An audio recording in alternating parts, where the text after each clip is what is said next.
Welcome to the WRAL Daily Download. I'm Grace Holland. With less than a month before Election Day, voters impacted by Helene are likely to see some changes. North Carolina elections officials approved changes to voting rules for about a dozen affected counties. WRAL state government reporter Will Doran is here to talk us through those changes. Will, thanks for being here. Thanks, Grace. So what are the changes that the board approved on Monday, and which counties are going to be included?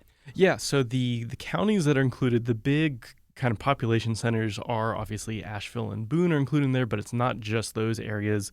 The full list, you've got Ashe, Avery, Buncombe, Haywood, Henderson, Madison, McDowell, Mitchell, Polk, Rutherford, Transylvania, Watauga, and Yancey counties. So a little over half of the total group that had been, subject to that initial emergency declaration where things are probably the worst of the situation that we've seen out there.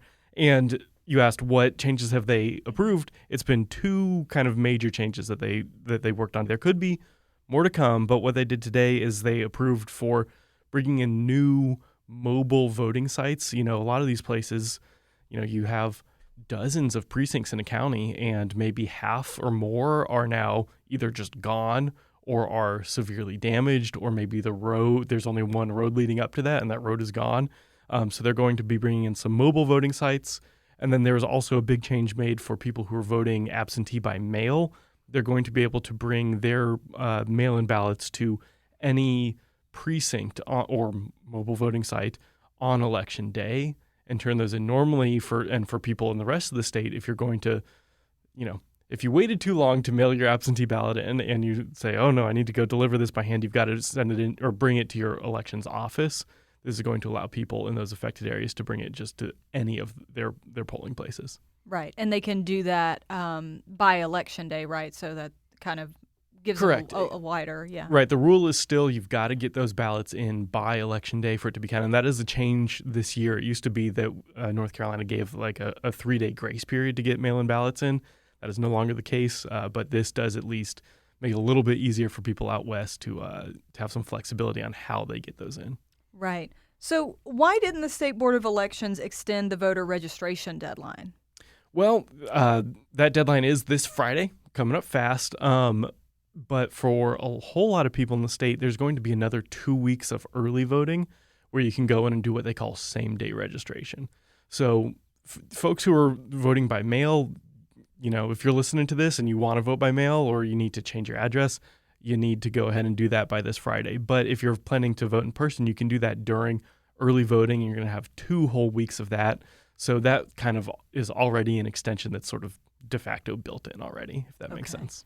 Yeah. So that's where some of these like changes to polling places, these mobile voting units and stuff start to come into play. Okay. Exactly. Okay. So can these 13 county boards of elections make any additional changes if they need to?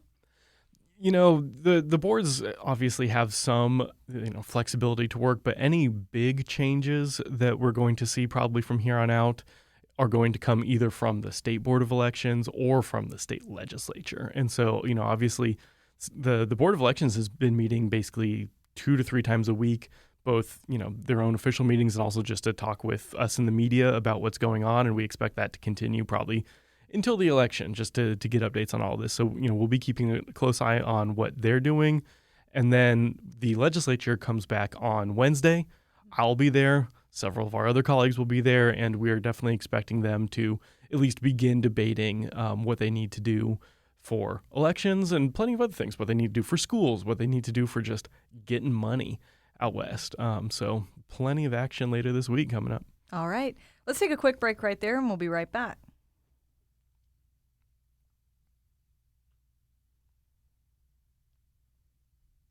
Will, before the break, you were kind of explaining that this is still definitely a developing situation. We could see more changes to elections as this situation develops and with the state legislature and the State Board of Elections.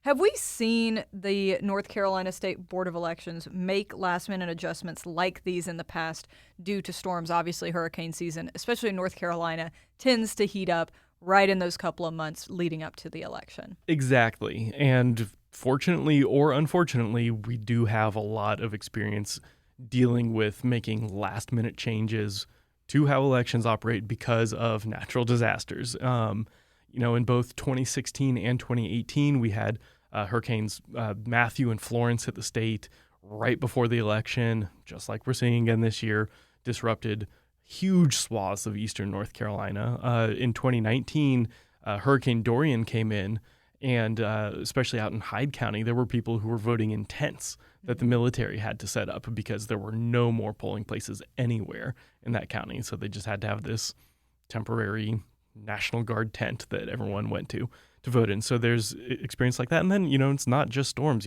2020, we had COVID that completely upended how we handled elections here in North Carolina. So, yeah, going back a decade, it's just about every other election, it feels like, has been something.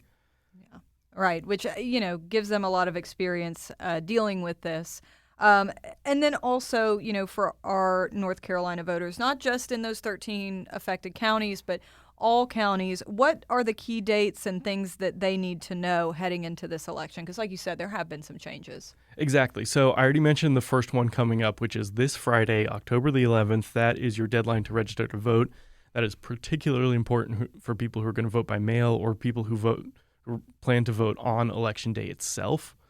Because while you can do the same day registration during early voting, you can't do that if you go to the polls on the Tuesday of Election Day. But if you miss that October 11th deadline and you really want to be able to vote, like I said, you can go during early voting.